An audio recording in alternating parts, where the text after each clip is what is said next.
Welcome everyone to my first AFL Fantasy video for 2023. I've been pretty slack this year. I haven't been able to get the videos out like I did last year. So what I thought I would do is just go through my entire team now that we're at the first week of the buys. So I'll go through, kind of show you all the trades that I did, all the moves, what I was thinking, and see where the team is going now. So here it is basically. So in round 11, that we've just had, I scored a 22.01, which brought me to a an overall ranking of 970 overall. So I'm just sitting inside the top 1,000. So I'm a little bit worse than I was last year at this same time. Coming up to the buys, I'd got into an overall rank of 7. And then in the back half of the year, I sort of dropped away a little bit out to around 500 in the end. So a little bit slower this year for different reasons, some of that being my own doing and I guess a little bit of bad luck as well, but that happens. All things considered though, 970, you're in the top 1,000 at the halfway mark or just before the buys, you're pretty happy with that, and hopefully over the buy rounds I can actually move up a little bit. So this is the team. I haven't made my trades, we'll get to that at the end, so I haven't made my trades going into round 12 or the first week of the buys. This is the team at the moment. So looking through the back line, probably the takeaway there is that I only started one of these players. So Nick Dacos was the only player in that back line there that I actually started with. Brought in guys like Dawson, Zeeble, Sinclair, Stewart, and Whitfield, as you can see. The midfield, and this is quite a weird one, like looking at the midfield, in other years, the midfield was probably the area that I would try to bring in guys to get all of the premiums on every, on all 8 places, and the midfield would be the place that I would target the most. This year, it hasn't really worked out like that. I think we've just had less underpriced premiums in the midfield, so I've targeted guys in different areas. I've got those 2 premium rucks there, but that's not how it started. Disclaimer. And the forward line is looking pretty good, really. All of the major premiums there. I didn't start Cornelio, but that's probably the only one. And we'll go and have a look at round 1 and see what we did. Let's take a look. So here it is. So my round 1 score was 2,057, which gave me an overall rank of, or a round rank of 10,315. Not where you really want to be after round 1, because you kind of want to set yourself up. You really want to be sort of in and around that 1,000, I think, or at least a couple of thousand. But there are a few things that happened to me here. So if you look down to the ruck line, Tristan Xerri, a 26, injured it basically in the first quarter. That really hurt me. But what it did allow me to do, which I'll get into at my first round of trades, is bring in a different ruckman. But looking through my starting lineup, let's take a look. So I started Doherty, which most people did. He had that really high scoring potential for a defender that not a lot of others have. He ended up turning out to be a poor pick because he dropped a lot of cash and we had to trade him out injured. Don't really know what happened there. It didn't seem to be a role change. Like he was playing that usual halfback role, but put up a couple of 70s in the first half of the year, which was quite rare for him. So still can't really quite put my finger on what went wrong with Doherty, but maybe that's just a lesson of like not paying up for that top guy in the line, really, because that's sort of a theme across all the lines.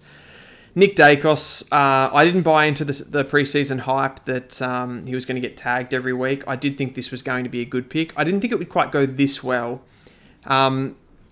Looking back at all that talk now, it kind of seems ridiculous that we were so hesitant on Dacos. I did watch him over at Princes Park in the preseason against Carlton, and just the way that he demanded the ball, like he's got that thirst. So really great selection. He's been awesome. Ruben Jinby there. The back line was probably an area that I did cut a little bit. So looking back on that, what would you do differently? You'd probably start Dawson, wouldn't you? He's a player that I did bring in. You wouldn't start Doherty, and you'd probably would have gone with Day as well. So Day was the other big one there that I didn't get. But yeah, Jinby obviously a good rookie selection. Cowan was pretty good. He made his cash. Constable obviously ends up getting dropped, but I think you really had to start Constable. So no regrets there. Andy McGrath's just a poor pick. I mean, that could have literally been anyone else, and I would have been happy. sort of just bought into that Essendon playing the chip game style thing. I watched a couple of their preseason games, and he and Ridley, who was another one that I considered, was sort of chipping it around. But yeah, that's a dirty pick. Chesser and Wilmot, totally fine. Rookies. Go to the midfield now. So I started the two premiums there at least two premium players priced over 100 in Jack Steele and McRae. I thought, Jack Steele's probably at least going to go that 110 that he's priced at.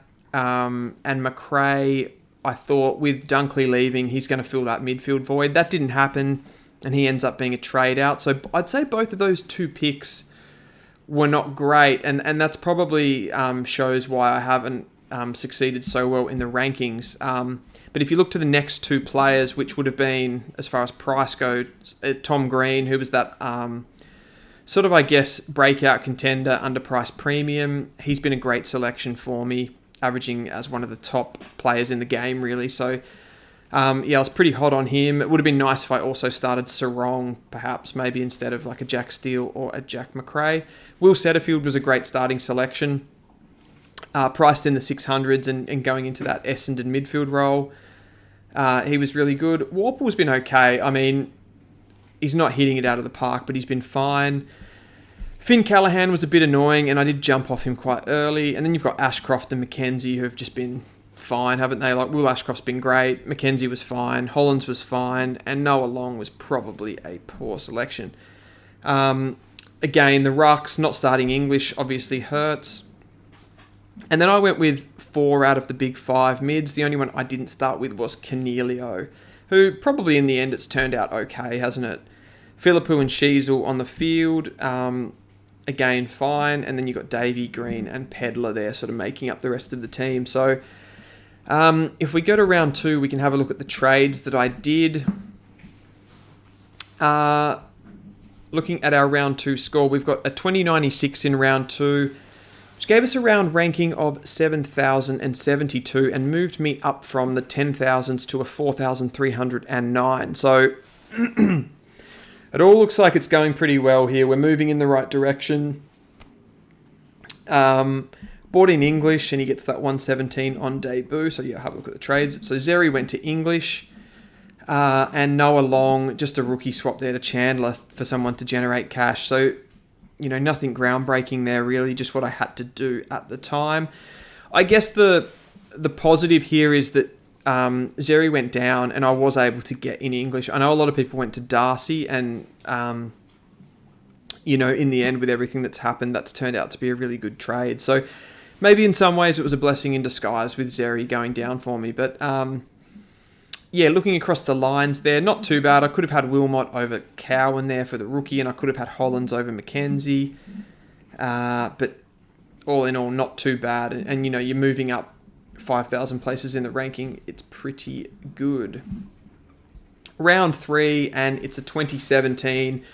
A poor ranking of 36,807 for the round, which put me back to the 10,000s. So this round kind of just put me back in my place. I was feeling good about the rise, and fantasy kind of does that to you sometimes. It sort of like puts you back when you think you're doing all right. So all pretty standard here. Captain Dacos, I think, for his worst out of the first 3 scores, so I was a bit annoyed about that. VC Dacos for that, and then went Laird, who gave me an 80 odd. So that's the next, looking at the trades. Jack Steele does that collarbone, so I had to move off him, and McRae didn't have the midfield role that we thought he was going to get with Dunkley leaving, so jumped off McRae pretty early. I'm always pretty happy to do that with those premium guys. If there's a role change or something, I don't really want to hang around to let it hurt me. And I would say this is my first big mistake. I shouldn't have paid up for Rory Laird here. He dropped 70k off his starting price because of that 50 in round 1, and I probably thought he could really turn it around. He got that 140 in round 2. It kind of sucked me in.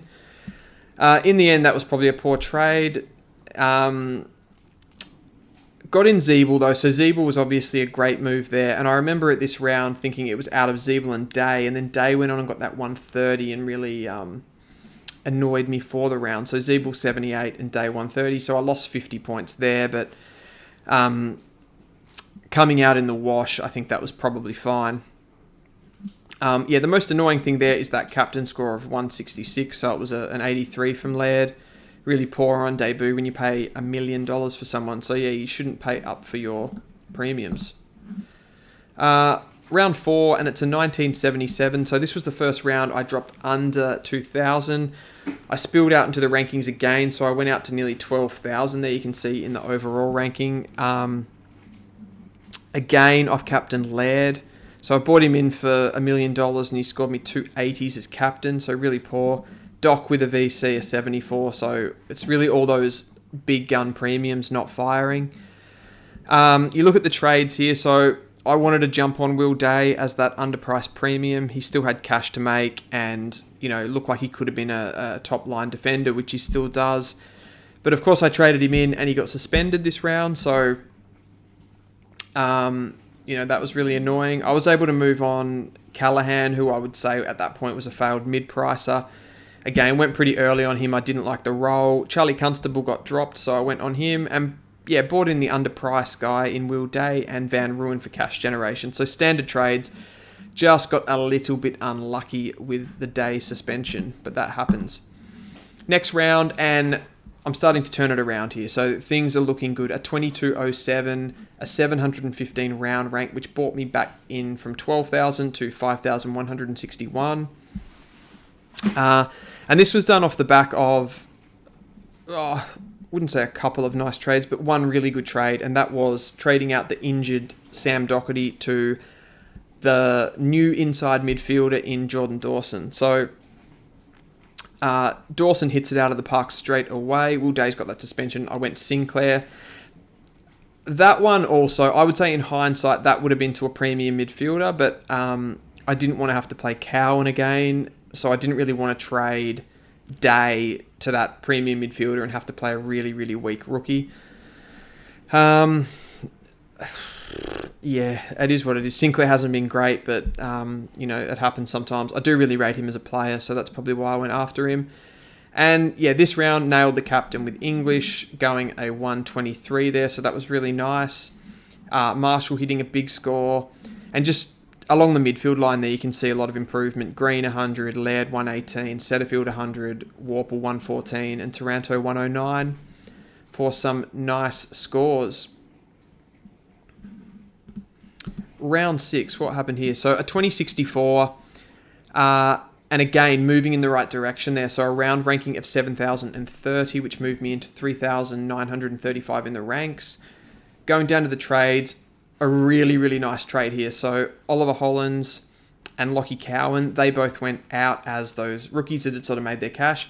I mean, Hollands did go on to score a little bit better and make a bit more cash, but I don't think that's too bad a move if you go early on a rookie like that to bring in someone that is going to score even better.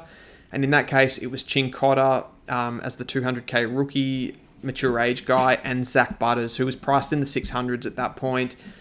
Slow preseason, had the injured preseason, so to get on him at that time was really nice.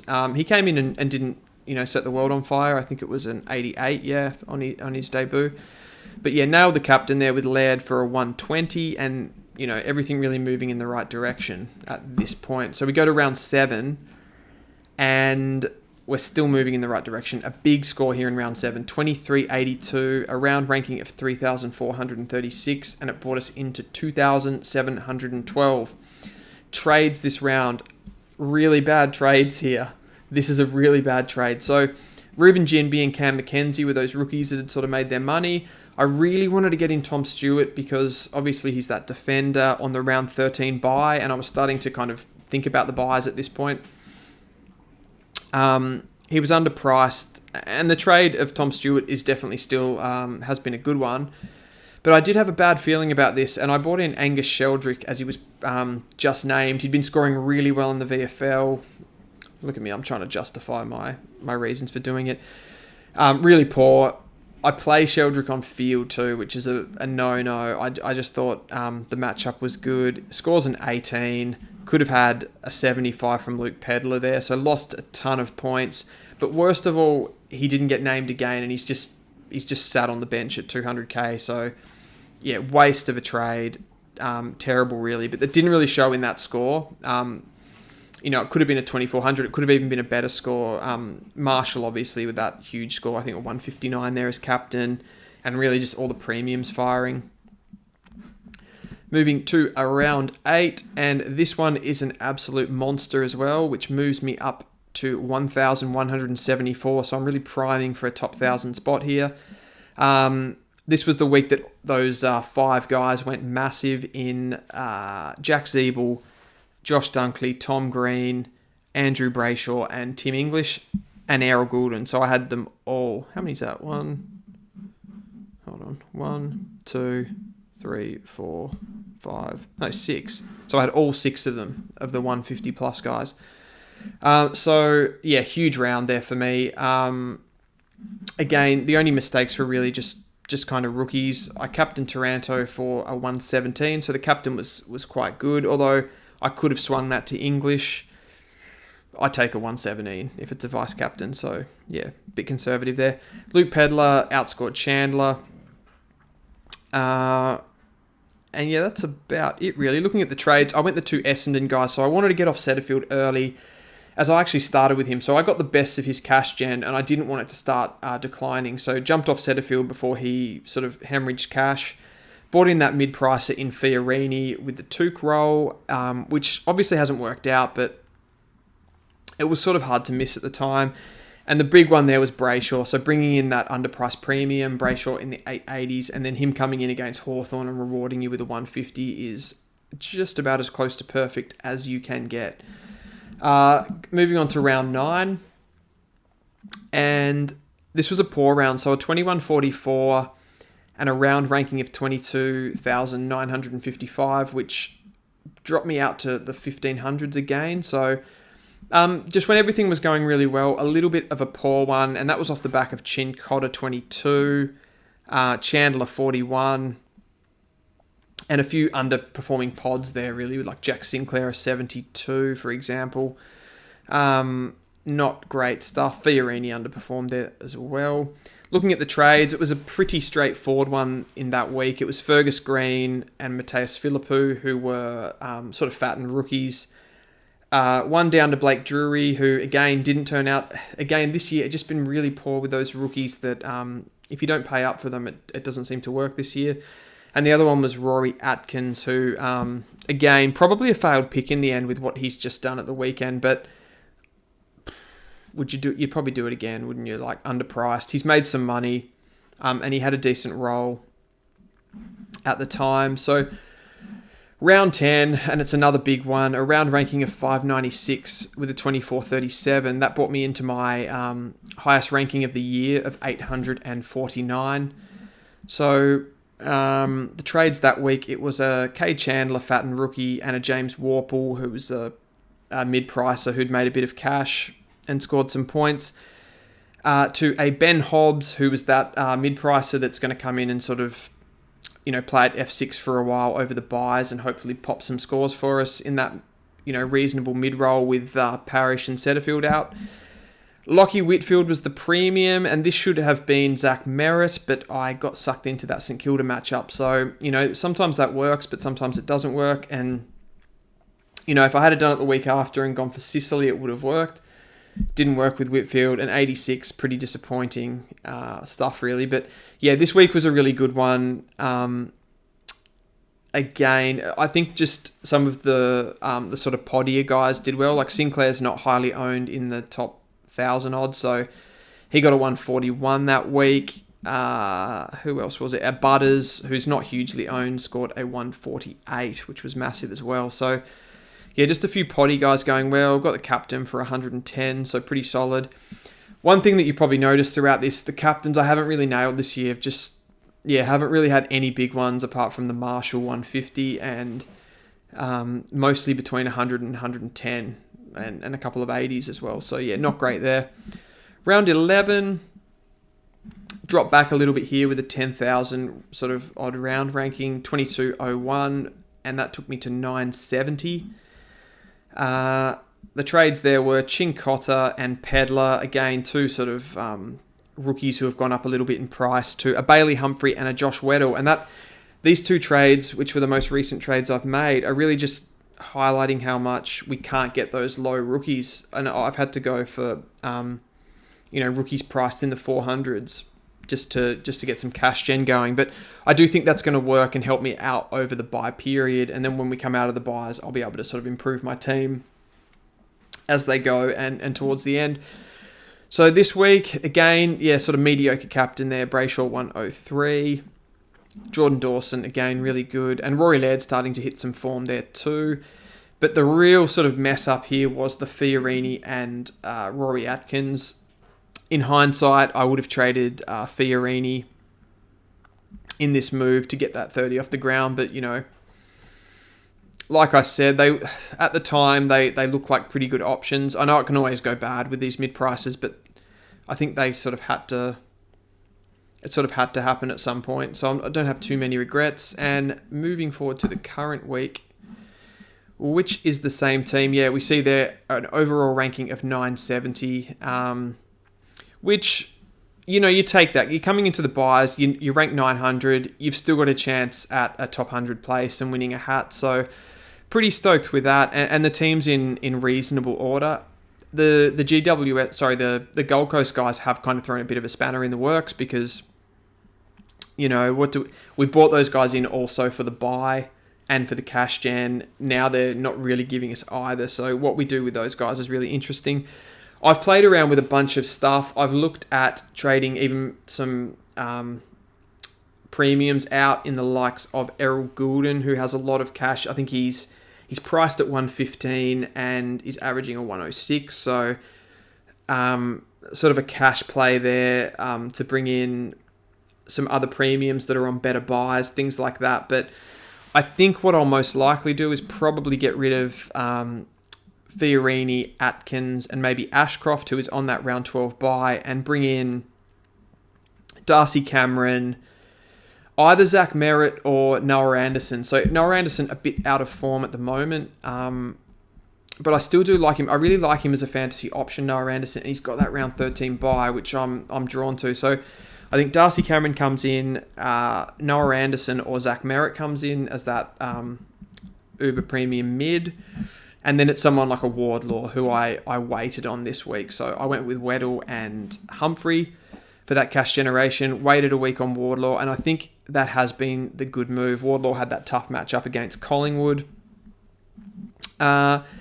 Looking ahead, though, to this week, what do I think is going to happen? So looking at the fixtures there, we've got Melbourne and Carlton. So, do you have a look at a Petrarca or someone without Oliver for another week? Probably not. You've got guys like Doherty. Doherty's a bit of a pod at this point. Could you move for a Doherty? I don't love it. Port Adelaide and Hawthorn. So we should get some really good scores there between Butters and Rosie with a good matchup. West Coast and Collingwood, not too much. We've got Dacos in that one, so nothing really going there. The Western Bulldogs guys are the watch for me here. So Bailey Smith, Jack McRae now having forward status. Do you have a look at those guys? I was really hot on Bailey Smith before last week, but then he pops that 60.